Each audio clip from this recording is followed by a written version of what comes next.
Boa noite mais uma vez. É muito bom poder estar aqui com vocês. E deixa eu contar uma coisa para vocês. Quando eu saí do Brasil, eu estava com muito medo do frio dos Estados Unidos. Mas eu acho que eu trouxe o calor para cá, não é? Hoje eu consegui andar sem blusa.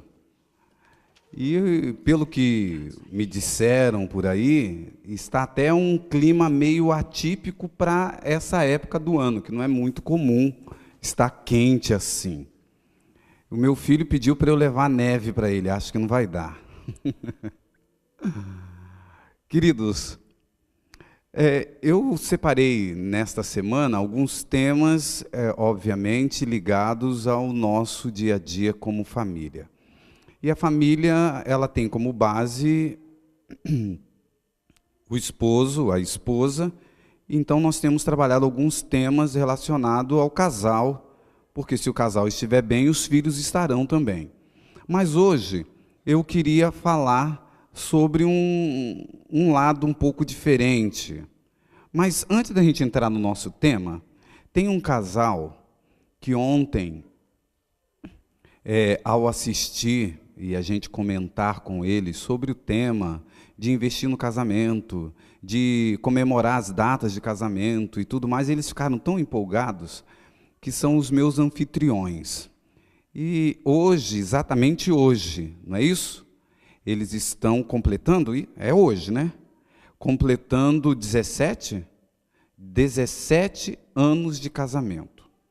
Irmãos, isso não é uma coisa, parece pouco tempo, né? Mas no mundo aí fora, eu não sei se vocês sabem, mas existe uma estatística no Brasil, o último censo que teve, 2010, no Brasil existem 40 milhões de casais, segundo o censo.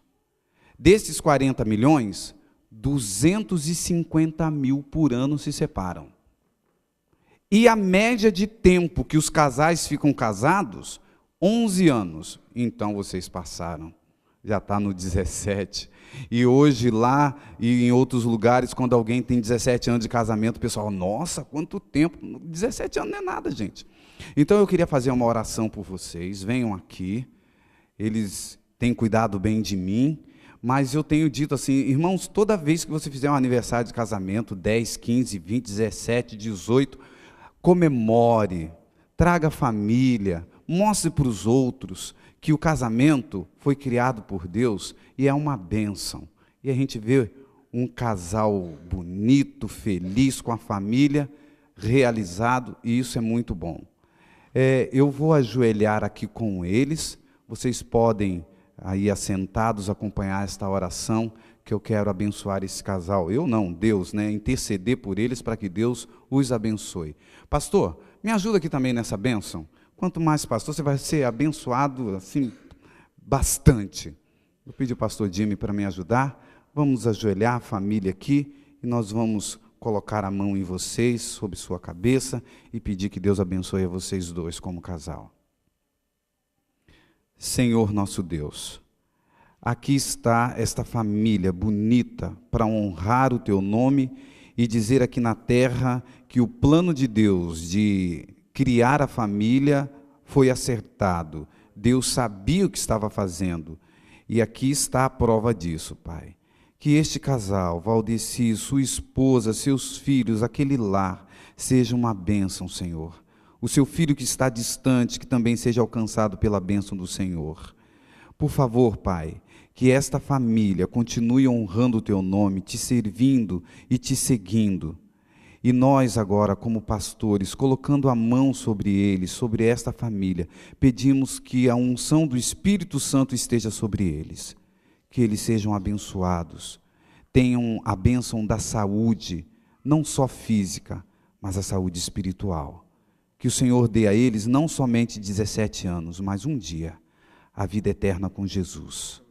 Nós te pedimos esta bênção, agradecemos por esta família, no nome de Jesus Cristo, amém. Amém. Deus abençoe vocês, viu? Parabéns. Parabéns, você também. Oi, amiguinha. Parabéns, querido.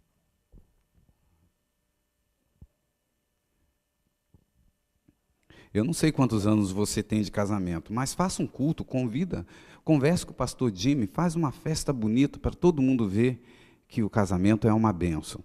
Bom, vamos para o tema de hoje.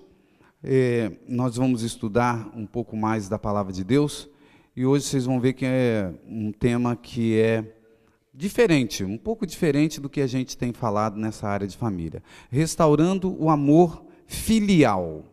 O que eu pensei nisso daqui? Na Bíblia, a gente encontra esta ideia muito latente, muito clara, que os filhos são vistos como dons de Deus. Mas os filhos podem trazer tanto alegria como tristeza, não é verdade?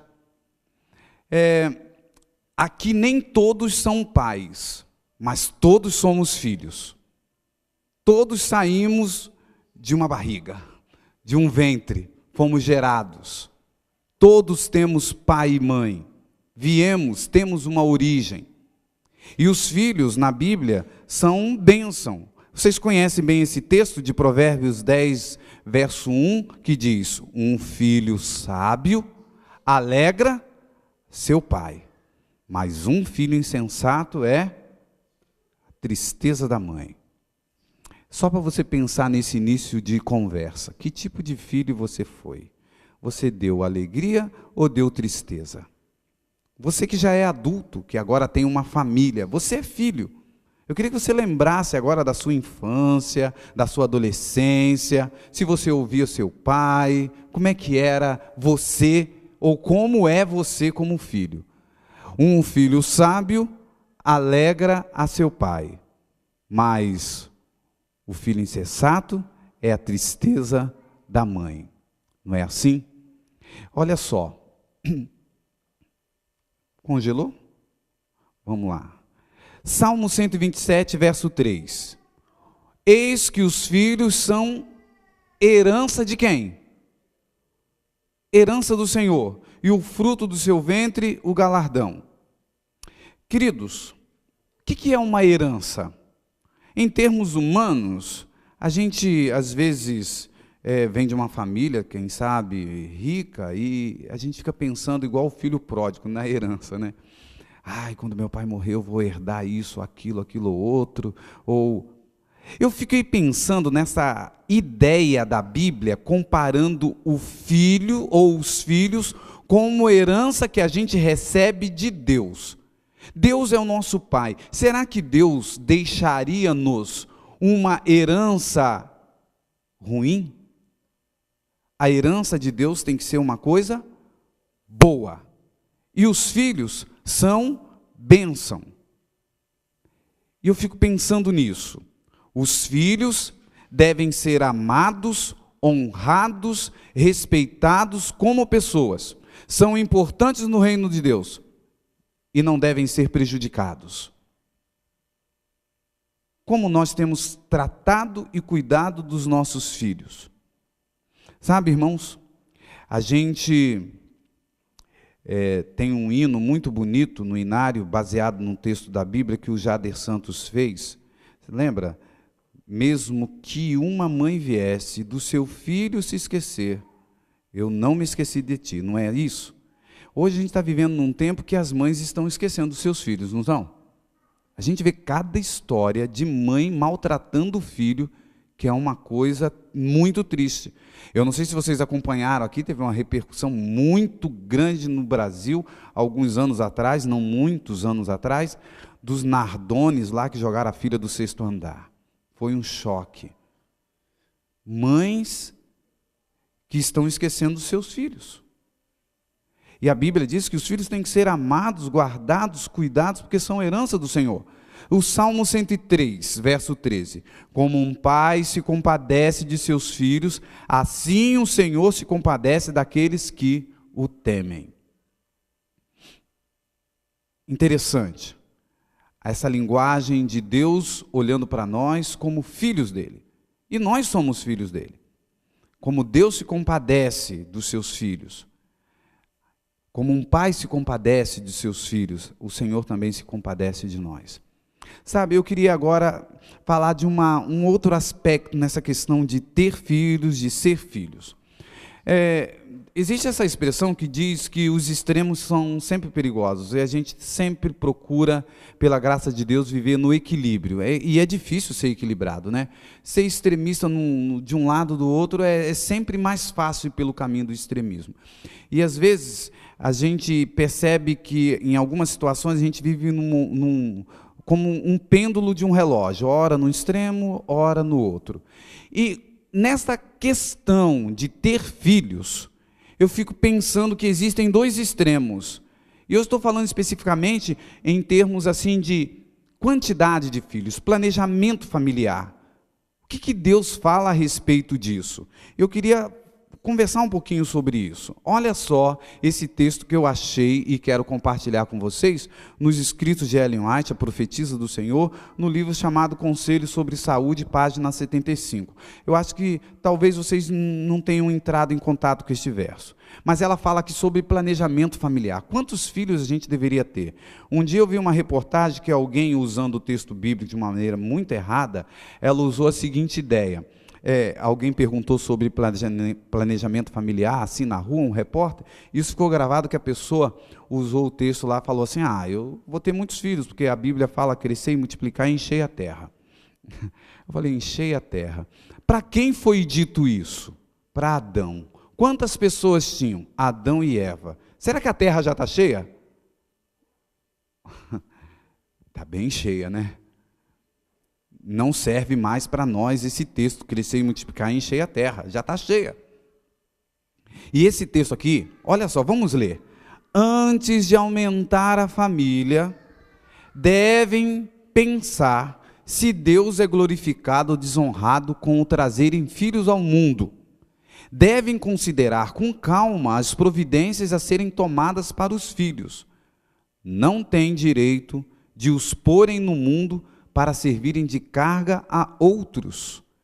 Têm eles um meio de vida em que podem confiar quanto ao sustento da família, de maneira a não se tornarem pesado aos outros?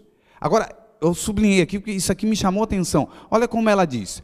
Se o não têm, cometem um crime em trazer filhos ao mundo para sofrerem por falta de necessário cuidado, alimento e vestuário.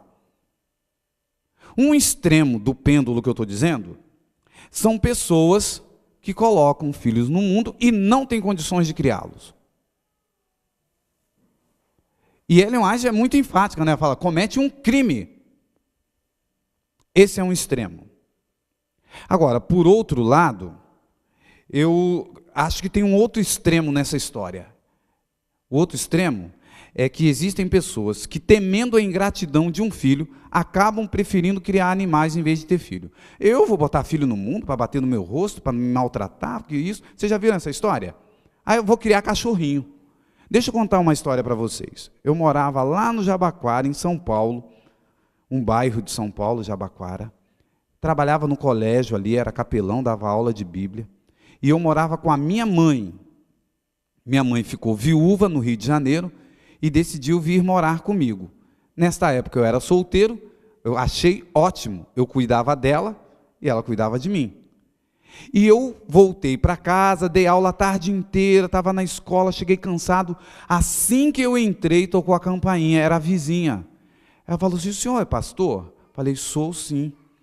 O senhor poderia me ajudar? Eu estou passando mal, o senhor poderia me levar ao hospital? Falei, claro. Desci, coloquei-a no carro, levei em direção ao hospital. No caminho, ela me contou a história dela. Ela falou, sabe o que acontece? Eu sou viúva, não tive filhos. O meu irmão mais próximo mora lá em Interlagos, é longe daqui, com o trânsito ele não conseguiria me socorrer. Essa história ficou marcada na minha mente. Uma pessoa viúva, sem filhos. Quem cuidava dela? Ninguém. Sozinha. Às vezes, quando eu encontro um casal que está novo, eu falo assim, espera aí uns 4, 5 anos, curte, né? Primeiro o casamento, amadurece. Não precisa ter filho logo assim que casou, mas planeje ter filhos, porque filhos são herança do Senhor. Filho, para mim, na minha opinião, é investimento para o futuro. Porque, olha, querido, você pode ter um cachorro, e o cachorro vive em média 18 anos, 20 anos, morre. E no Natal, quando você estiver sozinho, eu quero ver você conversar com o seu cachorro. Ele não vai falar nada contigo. A gente precisa de gente. Não é bom que o homem esteja só. Não foi o que Deus falou lá no início? E eu não sei, irmãos, eu tenho uma doença. A minha doença se chama solidãofobia. Eu gosto de gente. Tem pessoas que gostam e quer morar sozinho no apartamento sem ninguém. Eu não sou essa pessoa. Eu gosto de pessoas. Você é assim também? Então tenha filhos. Porque lá no final, olha só, é o ciclo da vida. Como é que funciona o ciclo da vida? A gente nasce bebezinho lá. E o bebê nasce 100% dependente, não é assim? Comida, traslado, é o pai que leva para lá, para cá. A gente depende 100% de um adulto para nos manter, manutenção. Só que aí, isso a gente chama do estágio da dependência, 100% dependente. Aí a gente vai crescendo, se torna adolescente, pode escolher a própria roupa, começa a sair sozinho. Eu chamo isso de semi-dependência até que a gente se torna adulto. Aí a gente ficou independente. Acabou? Terminou o ciclo da vida? Não. A idade vai chegando, a gente vai ficando idoso, a gente se torna semi-dependente, a gente precisa de alguém para nos ajudar a ir à feira, para carregar a bolsa, e aí a gente chega no estágio de dependência de novo. Não é assim que a gente termina? E se bobear, até fralda de novo usa. 100% dependente. E se nessa fase você não tem filho, você vai depender de quem? E não é só uma dependência, vamos dizer, material, física, é uma dependência emocional. Você já viu que gente idosa é muito carente afetivamente falando? Ah, filho, o filho acabou de sair de casa. Filho, quanto tempo você não vem me ver? Uma carência, parece criança. Nós somos assim. Este é o ciclo da vida. Nesse aspecto, eu pego os meus dois meninos, um tem 12 e outro tem 10, eu brinco com eles, mas lá no fundo é sério, irmãos. Eu falo assim, filho, hoje, agora não acontece mais, né? Mas quando eu pegava para levar para a cama, eu falo assim, filho, hoje eu estou te carregando, mas quando eu tiver velhinho, você vai me carregar. Porque eu vou ser daqueles velhinhos que vou ser bem dependente dos meus filhos. Vai se preparando. Porque filho, para mim, é para quando eu chegar naquela fase lá, eu ter carinho, afeto, neto, porque a gente vai precisar. Esse é o ciclo da vida. E eu fico assim preocupado com outro extremo, gente que não quer ter filho de jeito nenhum. Um extremo, cometer um crime, é colocar um monte de filho, querer encher a terra sozinho. O outro extremo é não ter nenhum, porque filho é herança do Senhor. Então, vocês que são solteiros ou casaram há pouco tempo, planejem. Tenham filhos, é uma bênção. Alguém me mandou pela internet um e-mail, né? Às vezes a gente recebe algumas coisas que servem. E eu achei interessante essa ilustração, porque a imagem fala mais do que palavras. Aí o título do e-mail era assim, seja gentil, o tempo faz a diferença. E dá uma olhada só nisso daqui. Cachorrinho, não é? Quem é o grandão ali? O do meio, né? Mas o tempo vai passando. E as coisas vão mudando. Não é assim? Seja gentil, porque os papéis vão se inverter. E aquele que era pequenininho, hoje o meu filho de 12 anos já está maior do que eu. O tempo faz diferença. E aí, ó? Pois é. Não é exatamente o que acontece conosco, como pais, em relação aos nossos filhos? A gente começa assim, né? Nós somos os grandões, eles são os filhotinhos, mas o tempo vai passando. Então, seja gentil, porque o tempo vai passar. Cuide bem dos seus filhos. Sabe, queridos, eu queria dizer para vocês um princípio que eu costumo dizer para as pessoas em relação à criação de filhos, que é o seguinte, da regra e da exceção. Irmãos, existem filhos que foram bem criados, educados, o pai deu amor, deu carinho, e tinha tudo para dar certo, para cuidar de você, para serem bons filhos lá no final, cuidar dos velhinhos, aquela coisa toda. Mas se revolta, não quer saber do pai. Essa possibilidade é real? Pode acontecer? Pode. Mas isso para mim é exceção, não é regra. A regra para mim é o seguinte: você educa seu filho, você dá amor para o seu filho e ele vai te retribuir no final. Esta é a regra. Como a regra acontece muito mais do que a exceção, eu prefiro arriscar. Eu vou ter filhos. Porque tem gente que, atrás dessa premissa de que, eu conheço fulano que criou o filho não dá atenção, deixou os velhinhos no asilo, não vai visitar. Exceção, não é regra. Eu tive o grande privilégio, irmãos, de cuidar da minha mãe na viuvez. Para mim foi uma alegria poder servi-la, amá-la, estar com ela quando ela estava doente, eu que estava ali do lado dela, até o dia que ela faleceu. Isso para mim foi um privilégio. E olha que eu era o irmão mais novo, a gente fez uma reunião familiar, meu pai tinha falecido, aí o meu irmão mais velho já era casado, você imagina a cena.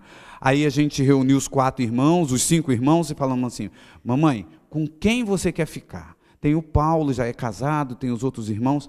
Aí ela virou assim: eu quero ficar com o Jairo. Eu falei: nossa, maravilha.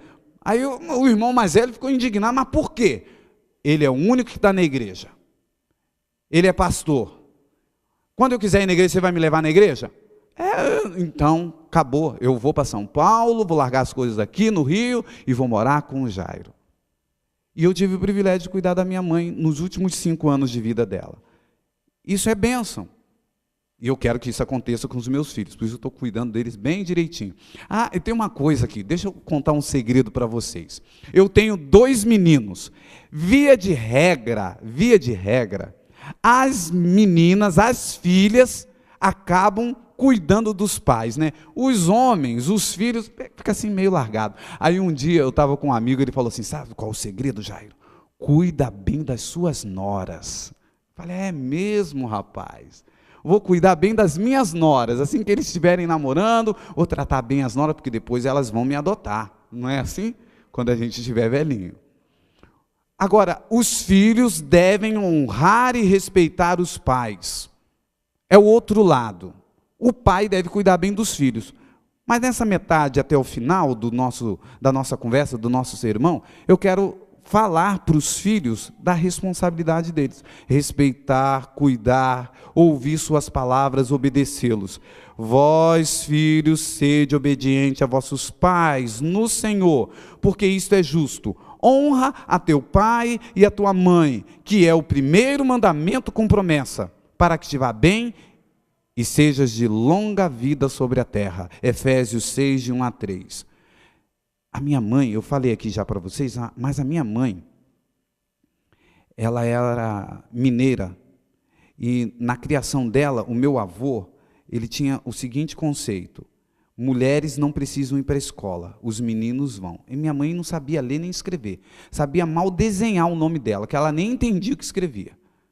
Mas ela tinha umas coisas assim, matuta de criação conosco, e ela tinha uma memória muito boa. E eu lembro que quando criança ela recitava esse verso. Quando a gente desobedecia, ela falava assim: honra teu pai e a tua mãe, porque é o primeiro mandamento com promessa, para chamar a atenção da gente. Honra teu pai e a tua mãe. Eu queria mostrar uma coisa para vocês.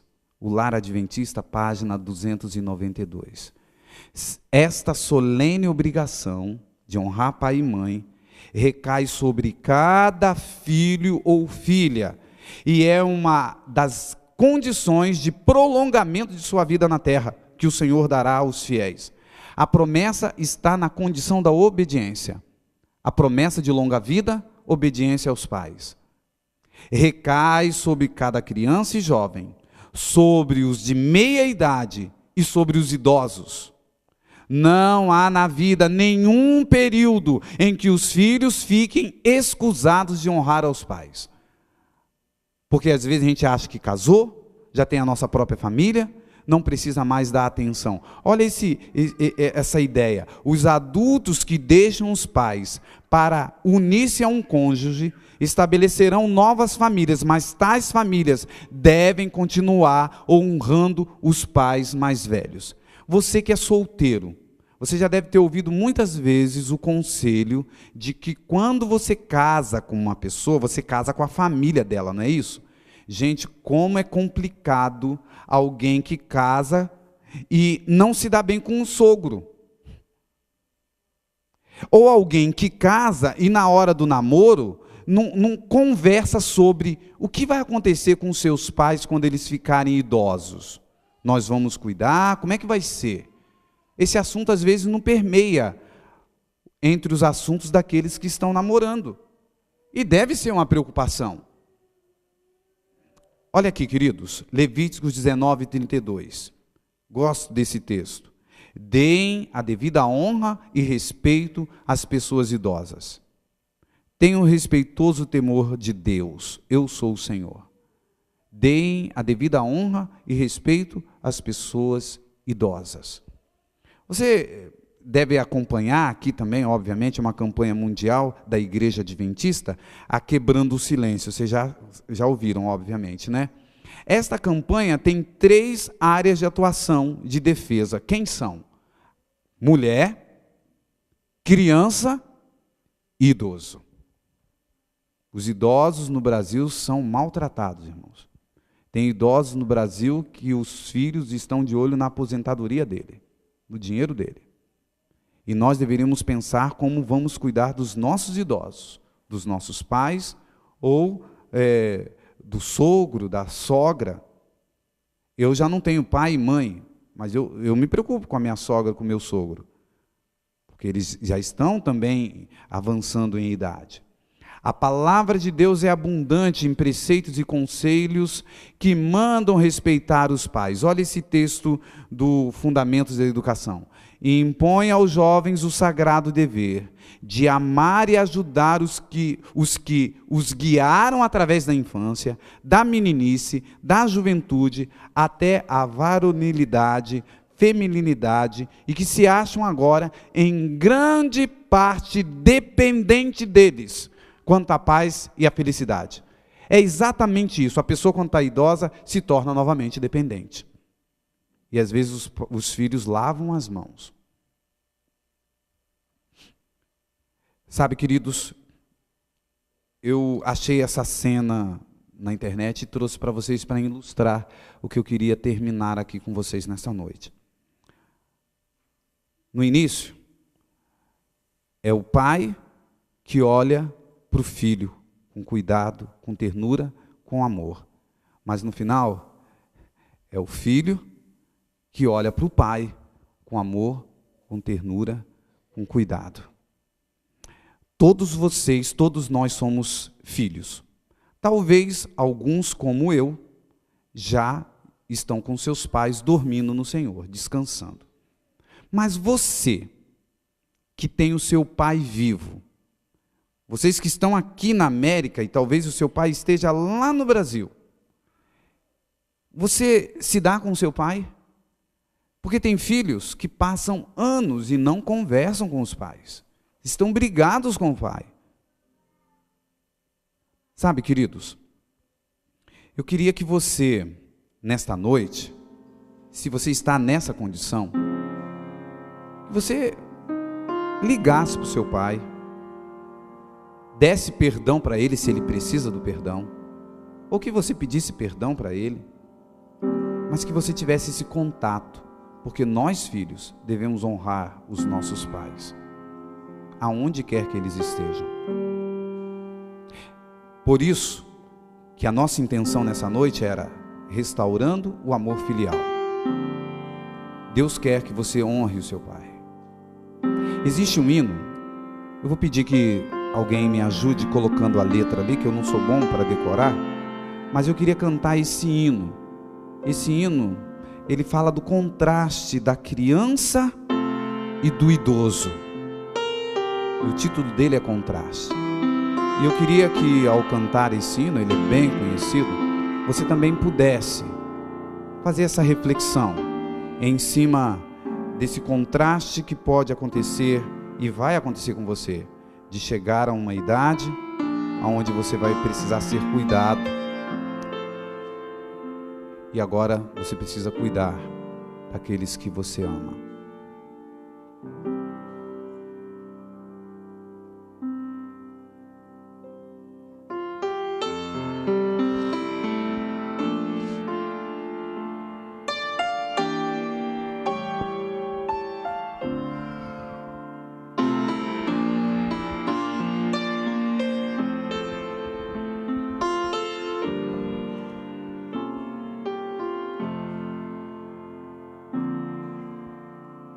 Quando vejo uma criança com o seu balão de gás, mesmo que ela talvez seja fruto de um amor fugaz, penso com intensidade diante os olhos do bom Deus. Ela é tão importante como somos tu e eu.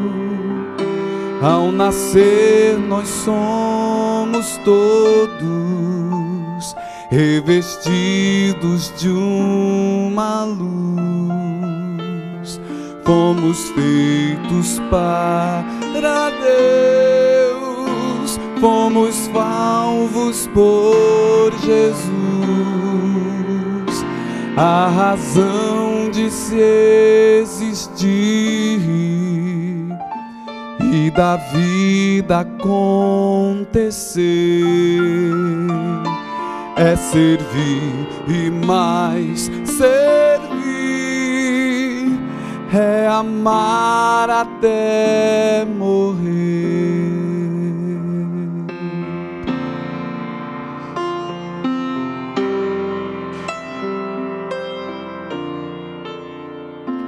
Quando eu vejo alguém idoso com cabelos de algodão, de mãos trêmulas, cansado, curvadinho para o chão, penso quantas lutas teve, quantas coisas já viveu, teve muitas experiências, já amou e já sofreu. São as situações da vida, são contrastes do viver. Mas um dia lá na glória, renovados vamos ser, na criança e no idoso. O amor de Deus está. Este amor é poderoso, pode a vida transformar. São as situações da vida, são contrastes do viver. Mas um dia lá na glória, renovados vamos ser, na criança e no idoso. O amor de Deus está. Este amor é poderoso, pode a vida transformar.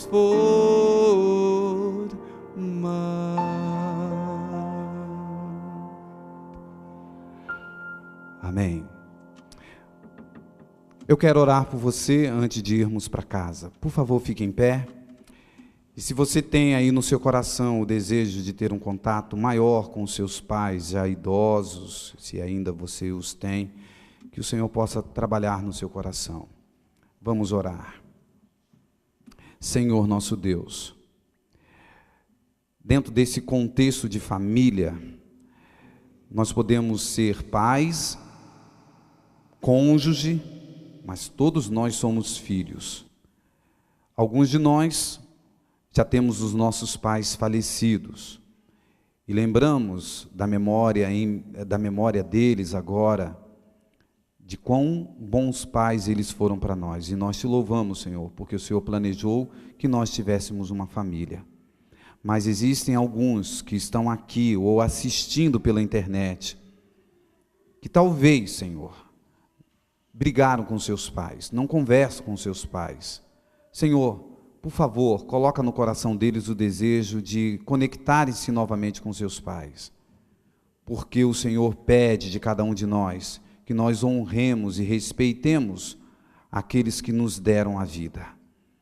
Senhor, que através desse contato as famílias estejam mais unidas e fortes, para que assim possamos, desta forma, honrar o nome de Deus.